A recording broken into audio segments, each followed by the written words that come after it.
Pandora. After Zeus had condemned Prometheus to his long torment for having given man fire, he began to plan how to punish man for having accepted it.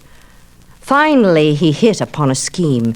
He ordered Hephaestus to mold a girl out of clay and to have Aphrodite pose for it to make sure it was beautiful. He breathed life into the clay figure. The clay turned to flesh, and she lay sleeping, all new. Then he summoned the gods and asked them each to give her a gift. Apollo taught her to sing and play the lyre. Athene taught her to spin, Demeter to tend a garden. Aphrodite taught her how to look at a man without moving her eyes, and how to dance without moving her legs. Poseidon gave her a pearl necklace and promised she would never drown. And finally, Hermes gave her a beautiful golden box, which he told her she must never open. And then Hera gave her curiosity. Hermes took her by the hand and led her down the slope of Olympus.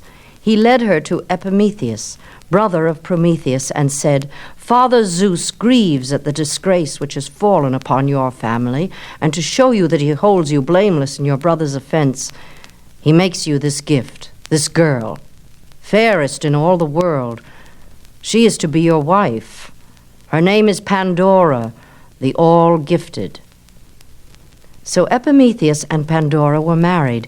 Pandora spun and baked and tended her garden and played the lyre and danced for her husband and thought herself the happiest young bride in all the world. Only one thing bothered her: the golden box.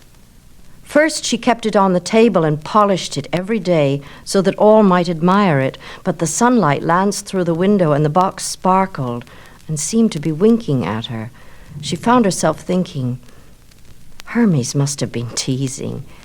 He's always making jokes. Everyone knows that. Yes, he was teasing, telling me never to open his gift.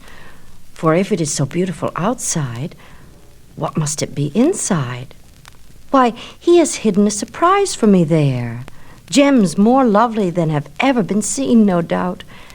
If the box is so rich, the gift inside must be even more fine, for that is the way of gifts. Perhaps Hermes is waiting for me to open the box and see what is inside and be delighted and thank him. Perhaps he thinks me ungrateful. But even as she was telling herself this, she knew it was not so, that the box must not be opened, that she must keep her promise. Finally, she took the box from the table and hid it in a dusty little storeroom, but it seemed to be burning there in the shadows. Its heat seemed to scorch her thoughts wherever she went. She kept passing that room and stepping into it, making excuses to dawdle there. Sometimes she took the box from its hiding place and stroked it, then quickly shoved it out of sight and rushed out of the room.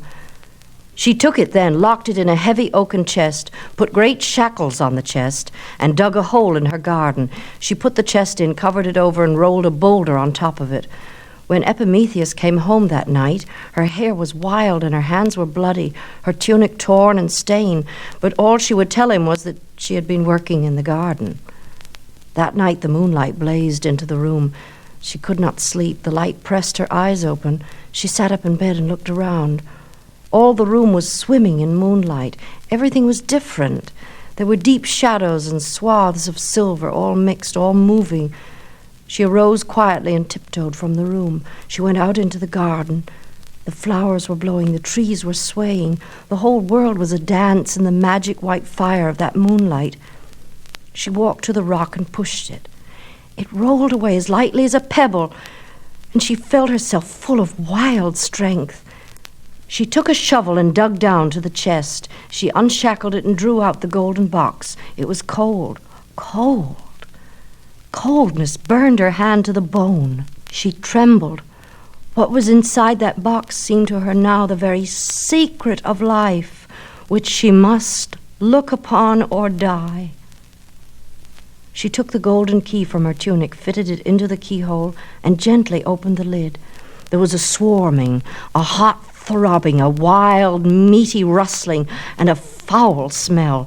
Out of the box, as she held it up in the moonlight, swarmed small, scaly, lizard-like creatures with bat wings and burning red eyes. They flew out of the box, circled her head once, clapping their wings and screaming thin little jeering screams, and then flew off into the night, hissing and cackling. Then, half fainting, sinking to her knees, Pandora, with her last bit of strength, clutched the box and slammed down the lid, catching the last little monster just as it was wriggling free. It shrieked and spat and clawed her hand, but she thrust it back into the box and locked it in. Then she dropped the box and fainted away. What were those deathly creatures that flew out of the golden box?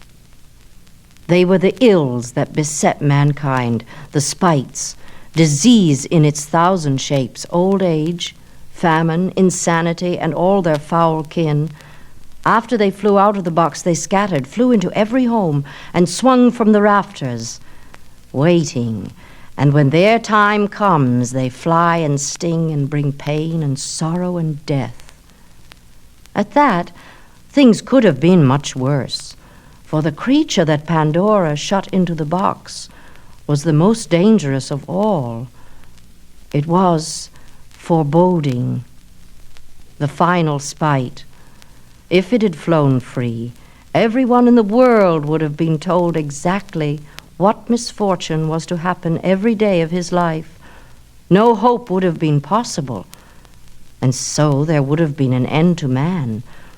For though he can bear endless trouble, he cannot live with no hope at all.